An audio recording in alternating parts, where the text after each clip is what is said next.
하나님의 말씀 같이 보시겠습니다. 요엘서 2장 28절입니다. 요엘서 2장 28절 한 목소리로 같이 봉독하겠습니다. 그 후에 내가 내 영을 만민에게 부어주리니 너희 자녀들이 장래일을 말할 것이며 너희 늙은이는 꿈을 꾸며 너희 젊은이는 이상을 볼 것이며. 아멘. 사도행전 2장 8절입니다.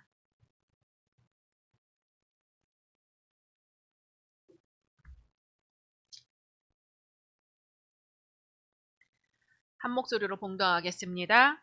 우리가 우리 각 사람이 난 곳 방언으로 듣게 되는 것이 어찌 됨이냐. 아멘. 누가복음 19장 45절에서 48절입니다. 누가복음 19장 45절에서 48절 우리 한 목소리로 봉독하겠습니다. 성전에 들어가사 장사하는 자들을 내쫓으시며 그들에게 이르시되 기록된 바 내 집은 기도하는 집이 되리라 하였거늘 너희는 강도의 소굴을 만들었도다 하시니라.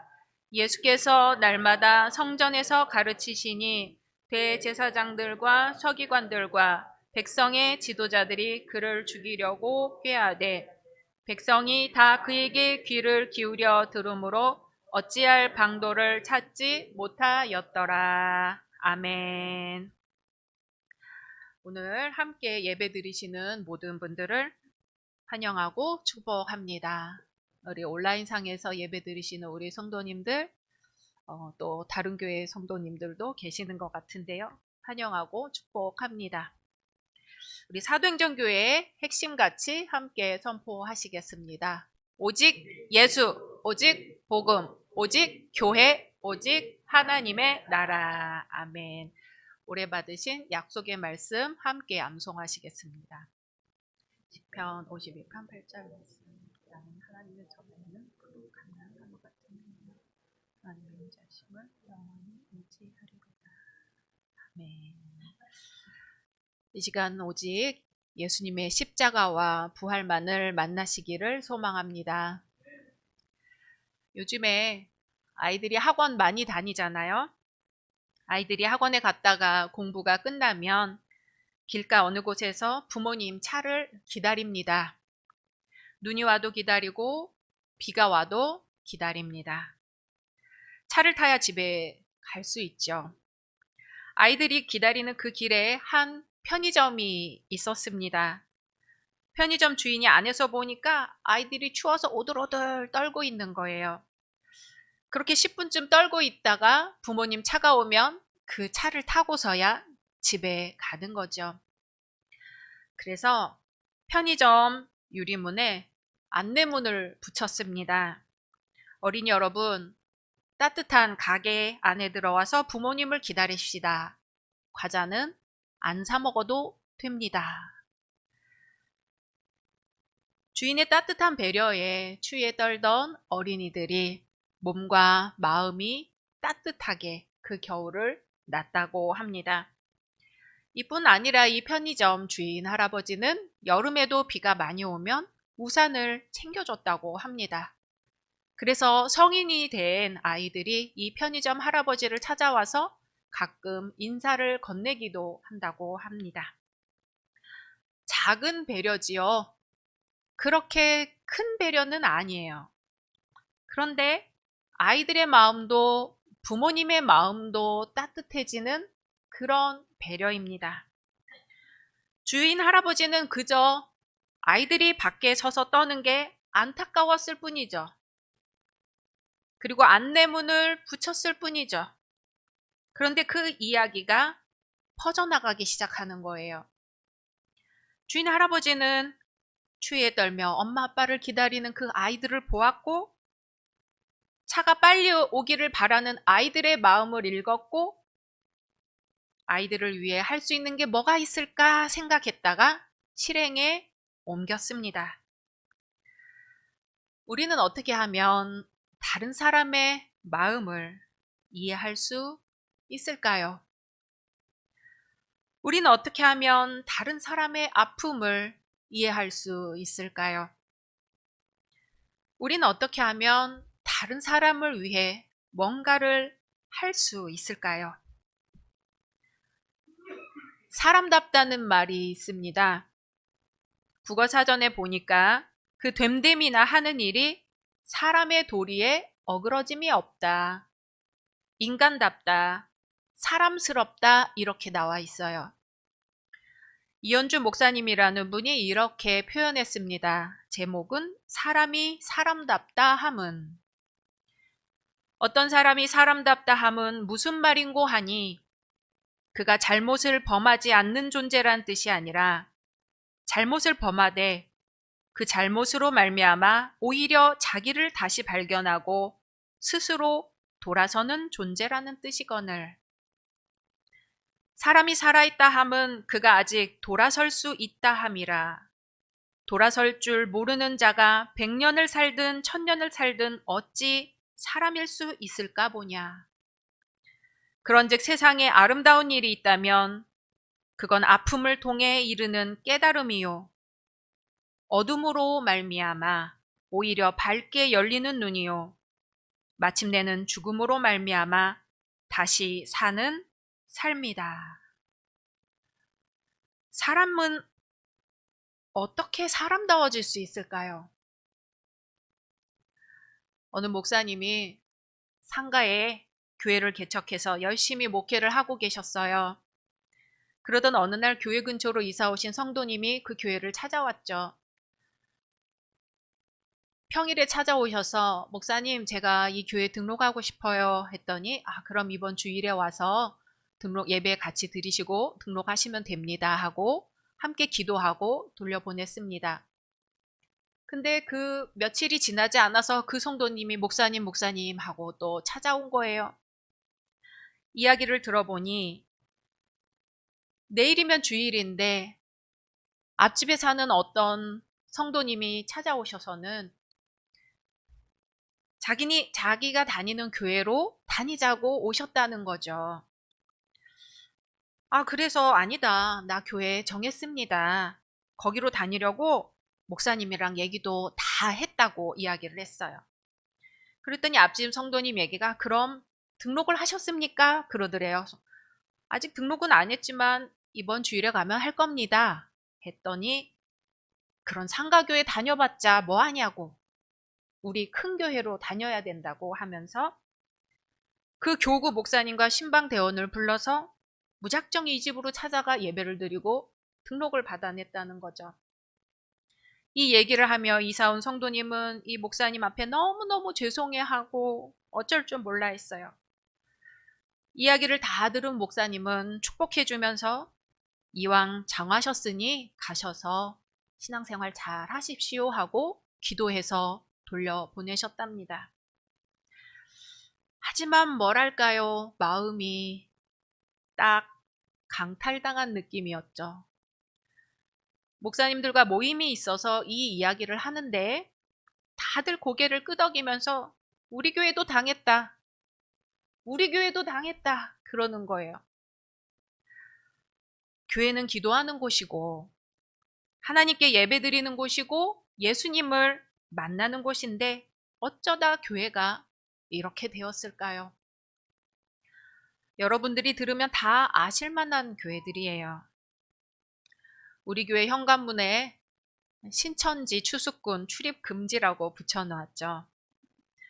어떻게 된 게 교회들이 믿는 사람들만 골라서 찾아다니는 신천지 추수꾼, 여호와 증인 같은 행동들을 하고 다니는지 모르겠습니다. 어느 한 성도님이 어려서부터 시골 교회에서 신앙생활을 했어요. 가족들이 모두 교회를 다녔어요.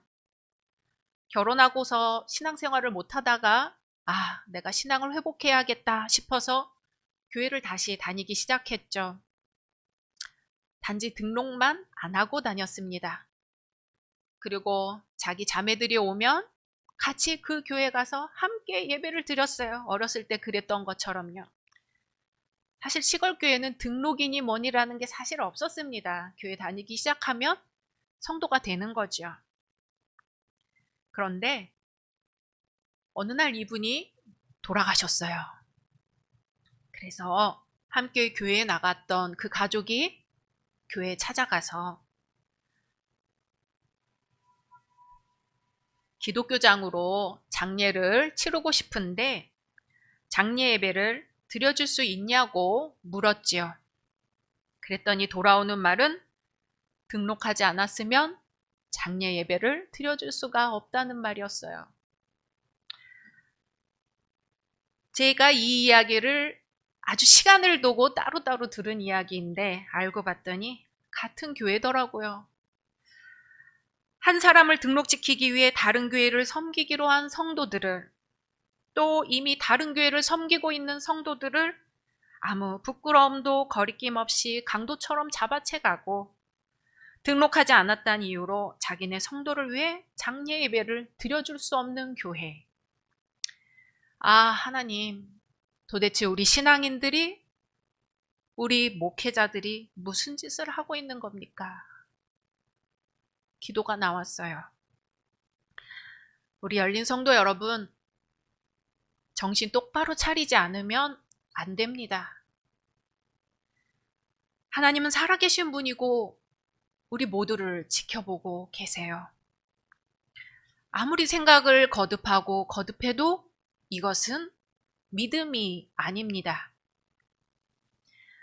오늘 예수님이 말씀하십니다. 너희가 성전을 강도의 소굴로 만들었구나. 예수님은 감람산 기슭에서 예루살렘을 내려다보셨어요. 그리고 그 성을 보고 우셨습니다. 누가복음 19장 41절 같이 읽겠습니다. 시작. 가까이 오사 성을 보시고 우시며. 예루살렘에 가까이 이르러 도시가 한눈에 보이는 곳에서 예수님의 말씀을 받아들이지 않는 이 도시의 미래를 바라보며 우셨어요. 우시며로 번역된 헬라어 에클라우스에는 비통하여 눈물을 흘리며 소리내어 울었다는 뜻입니다. 죽은 나사로를 보셨을 때 이렇게 우셨고, 예수님의 가르침을 외면하여 앞으로 파멸하게 될 이 도시의 운명을 보시며 우셨습니다. 예수님은 비통해 하시며 예루살렘에 들어가셨어요. 그리고 성전에 들어가셨습니다. 성전 바깥들에는 많은 상인들이 희생제사를 위한 제물용 짐승이나 포도주, 소금 등을 팔고 있었죠. 우리 새벽에 레위기 말씀에서 자세히 배우고 있습니다. 구약의 5대 제사와 제사 드리는 법 나왔지요. 포도주는 제물에 부을 때 쓰고 소금 역시 제물에 쓰는 것입니다. 또 성전세를 위한 환전상이 있었어요. 유대인 남자는 1년에 반세겔의 성전 세금을 6월절 때 성전에 납부해야 했습니다. 이때 당시 통용되던 헬라 화폐나 로마 화폐, 또 수리아, 애굽의 화폐를 세겔로 바꿔서 성전에 성전세로 내는 것이었죠. 예수님은 성전을 더럽히고 있는 환전상들과 이 장사하는 자들을 보셨어요. 당시 사방에 흩어져 있던 유대인들이 절기를 맞이하여 예루살렘으로 모여들었습니다. 당시 약 50만 명이 모여들었어요. 정해진 화폐로 성전세를 내기 위해서는 환전상이 꼭 필요합니다. 또 먼 길을 여행하여 온 순례자들에게 필요한 희생 제물을 파는 장사꾼들이 있는 것도 당연했어요. 멀리에서부터 소나 양을 끌고 올 수가 없으니까요.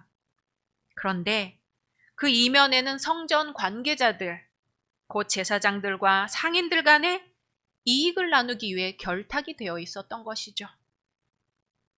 이들은 진정으로 하나님의 성전을 영화롭게 하고 하나님의 영광을 구하기 위해 환전제도와 희생제물을 판매하는 제도를 둔 것이 아니었습니다.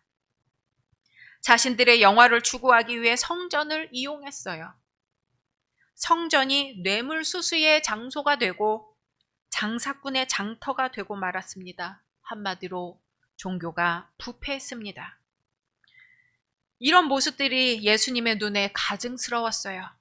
성전세와 흠 없는 희생 제물로 제사를 드린다는 그럴듯한 명분 아래 장사를 서슴지 않고 있었던 것입니다. 예수님은 성전을 더럽히는 장사꾼들을 향해 분노를 발하시고 내쫓아 성전을 정화하셨습니다. 누가복음 19장 45절 같이 읽습니다. 시작. 성전에 들어가사 장사하는 자들을 내쫓으시며. 요한복음에는 예수님이 노끈으로 채찍을 만들어 양과 소를 성전에서 내쫓으시고 상을 엎으시고 장사하는 이들에게 내 아버지의 집으로 장사하는 집을 만들지 말라고 소리쳤습니다. 오늘 누가복음 19장 46절 계속해서 읽습니다. 시작. 그들에게 이르시되 기록된 바 내 집은 기도하는 집이 되리라 하였거늘 너희는 강도의 소굴을 만들었도다 하시니라. 아멘. 이사야 56장 7절의 말씀이에요. 내 집은 만민이 기도하는 집이라 일컬음이 될 것임이라. 아멘. 기도라는 건 하나님을 향한 가장 기본적인 예배의 모습이죠. 그런데 성전이 기도처가 못 된다는 말은 곧 그 교회가 하나님과 상관없는 곳이 되었다는 뜻입니다. 교회가 아니라 부패의 온상이며 위성과 욕심의 투기장이 되고 장사꾼의 무대가 되고 말았다는 것입니다. 너희가 강도의 소굴을 만들었구나. 당시 유대사회는 종교와 정치가 하나로 연결된 재정일치 사회였습니다. 성전이라고 하면 나라 전체를 가리키는 말이 됩니다. 정신적 지주이자 종교의 핵심인 예루살렘 성전을 가리켜 강도의 소굴이라고 선언하셨으니 결국 정치 지도자, 종교 지도자들에 대한 정면 도전이라고 할 수 있습니다. 기존의 체계를 깡그리 무너뜨리는 말씀이에요. 종교 지도자, 정치 지도자의 타락을 보고 예수님이 비통해하며 오셨습니다. 예루살렘을 구하는 길은 모두가 회개하여 성전을 기도하는 집이 되게 만드는 것입니다. 오늘날의 교회가 과연 민족과 세계의 평화를 주도하는 역할을 하고 있는지 아니면 강도의 소굴로 전락하고 말았는지를 물으시는 것입니다. 그리고 예수님처럼 살기로 고백하며 예수의 길을 가는 기독교인들이 타락한 교회를 향해 강도의 소굴이라고 외칠 수 있는지 주님이 우리에게 물으시는 것입니다. 어떻게 하면 교회가 교회다워질 수 있을까요? 예수님의 말씀에 답이 있습니다. 교회가 하나님 앞에 다시 무릎 꿇고 기도할 수 있는 곳이 되어야 합니다. 성령께서 이끄시는 교회가 되어야 합니다.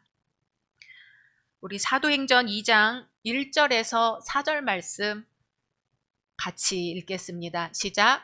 오순절 날이 이미 이름에 그들이 다 같이 한 곳에 모였더니 호련히 하늘로부터 급하고 강한 바람 같은 소리가 있어 그들이 앉은 온 집에 가득하며 마치 불의 혀처럼 갈라지는 것들이 그들에게 보여 각 사람 위에 하나씩 임하여 있더니 그들이 다 성령의 충만하심을 받고 성령이 말하게 하심을 따라 다른 언어들로 말하기 시작하니라. 아멘. 오수는 50이라는 뜻이죠. 주님이 부활하신 지 50일째 되었다 해서 오순절입니다. 사도행전의 기록으로는 예수님이 부활하시고 40일 동안 사도들과 많은 이들에게 보이시고 승천하셨는데 그 제자들이 기도하던 중 열흘 만에 바로 이 오순절에 성령 강림 사건이 일어납니다. 유대인에게 오순절은 유월절, 초막절과 함께 최대의 민족적인 절기입니다. 이 유대인의 축제 오순절에 예수님의 제자들 120명이 다락방에서 기도하고 있는 거예요.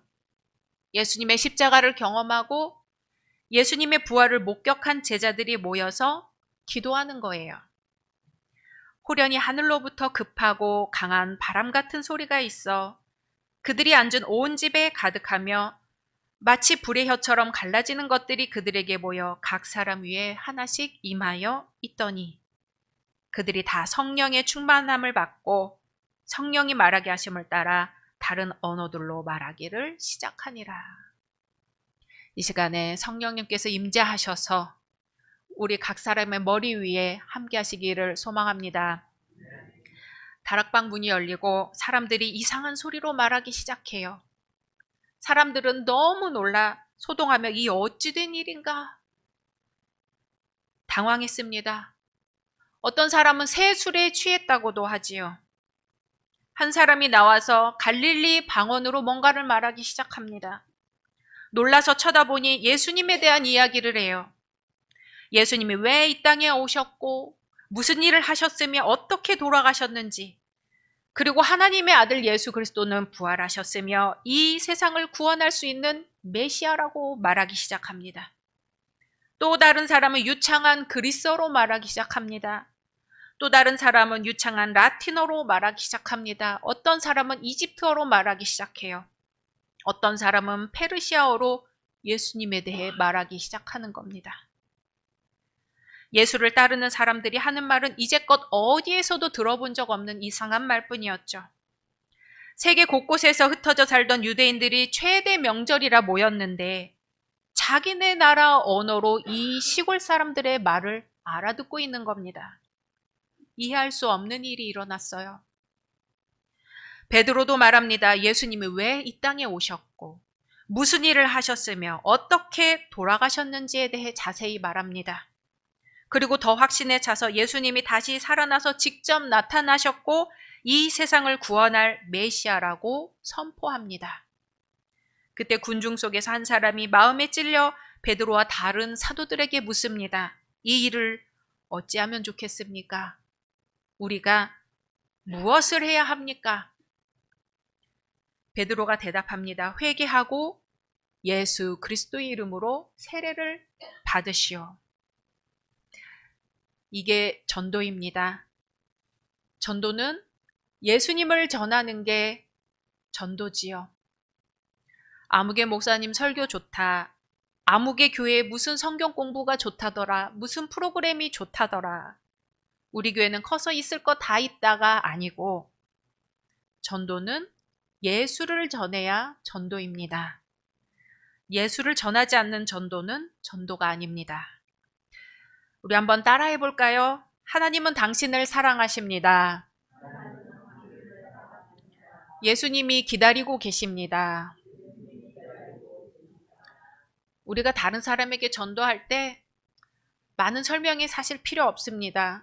우리는 복음을 전하고 나머지는 하나님께 맡깁니다. 성도 가운데 낙심해서 교회를 나오지 못하는 성도를 찾아갔을 때는 여러 가지 말을 할 것이 아니라 지난 주일에 들은 설교 말씀을 전하고 성경을 읽어주고 그분을 위해 기도하면 됩니다. 반드시 예수의 말씀을 전해야 돼요. 내 말이 아니고 예수의 말씀이 들어가면 하나님이 역사하십니다. 이렇게 교회는 처음 12제자로 시작되어 120명의 제자들의 기도로 이어지고 그 기도 속에 임하신 성령님의 역사가 지금 여기 우리 열린교회까지 이르고 있음을 믿습니다. 우리 각자는 홀로 각자 살아가고 있는 것 같지만 성령님께서는 우리의 어깨와 어깨를 연결해주고 계십니다. 분명 서로 다른 언어를 쓰고 있었는데 성령님의 역사로 그 방언이 내 말로 들리고 내 말로 이해되고 예수님을 만나게 됩니다. 우리가 서로 다름에도 불구하고 하나 되게 하시는 성령님의 은혜가 저와 여러분 위에 영원히 함께 하시기를 소망합니다. 그 성령님께서 이 땅에 지극히 작은 자들을 세우시고 우리의 연약한 무릎을 세우시고 우리의 아픔을 치유해 주셔서 서로가 사랑하고 이해하며 보듬어주는 하나님 나라가 우리 가운데 이루어지기를 간절히 소망합니다. 성령님의 역사는, 성령님의 가장 큰 역사의 증거는 우리가 서로 다름에도 불구하고 이해하게 되었다는 것입니다. 우리가 서로 다름에도 불구하고 소통할 수 있게 되었다는 것입니다. 우리가 여전히 다르지만 성령님의 역사로 우리가 하나 될 수 있습니다. 주님의 말씀입니다.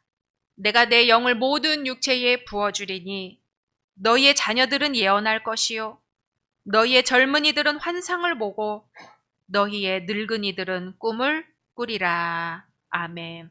우리 함께 침묵으로 기도하시겠습니다.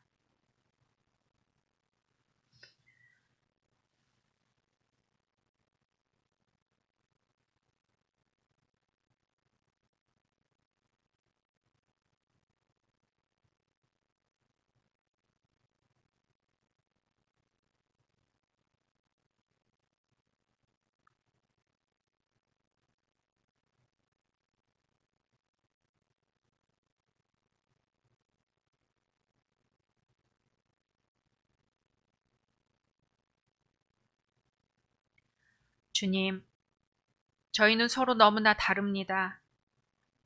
저희는 서로 이해하기가 어렵습니다.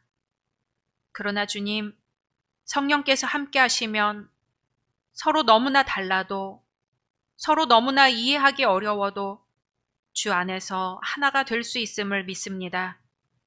저희 혼자 살아가는 것이 아니라 늘 주님과 동행하며 살고 있음을 잊지 않고 힘내어 저희 앞에 펼쳐진 삶 속으로 두려움 없이 걸어갈 수 있게 하여 주옵소서. 이 모든 말씀 지극히 작은 자를 위해 지극히 작은 자의 자리까지 내려가신 예수님의 이름으로 기도드립니다. 아멘.